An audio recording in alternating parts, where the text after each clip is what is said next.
All right, we have a 4-alarm fire crisis point with New York Giants running back Saquan Barkley. This is a fantasy sports boss. Usually crisis point videos come out on Monday. I had to do one today with Barkley for a number of reasons.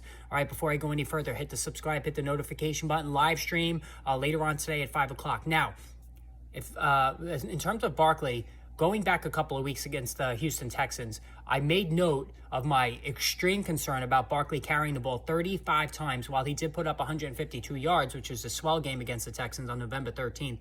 I thought it was absolutely absurd that an oft-injured running back who's dealt with nothing but physical problems the last couple of years got 35 carries in a game, especially towards the latter part of the season, which we're in right now in November.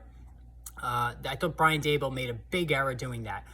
And then also the fact that Barkley is already past his previous high in terms of total touches, and there was cause for concern. Well, the following week against Detroit, 15 carries for 22 yards against a Detroit defense that was among the worst in the NFL in stopping the run. So, was this a one-game anomaly? Detroit clearly sold out to try to stop Barkley, cramming the box with 8, even 9 defenders at times.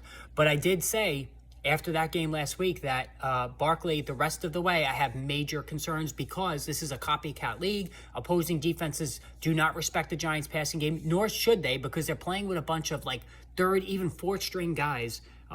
It's pathetic. It really is. And Daniel Jones himself cannot carry the offense, as he showed in that Detroit game when he threw 2 interceptions. So, being a copycat league, what did Dallas do yesterday in Thanksgiving? They stacked the box. Barkley, 11 carries for just 39 yards. So, 1.5 average against Detroit, 3.5 average against the Cowboys. Now, I know he did rush for a touchdown, but that was a gift touchdown. I'm not going to give him credit for that because Darius Slayton caught a 44-yard bomb down at the 1-yard line.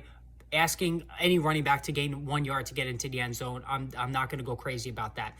He did catch 4 passes for 13 yards, which was like a minor miracle because Barkley hasn't even really been used much in the passing game this season, which I've noted many times over. And Daniel Jones seems to be that guy that doesn't throw to his running backs going back to last season. Even when Barkley's been on the field in the past with Jones, he just doesn't catch a lot of passes.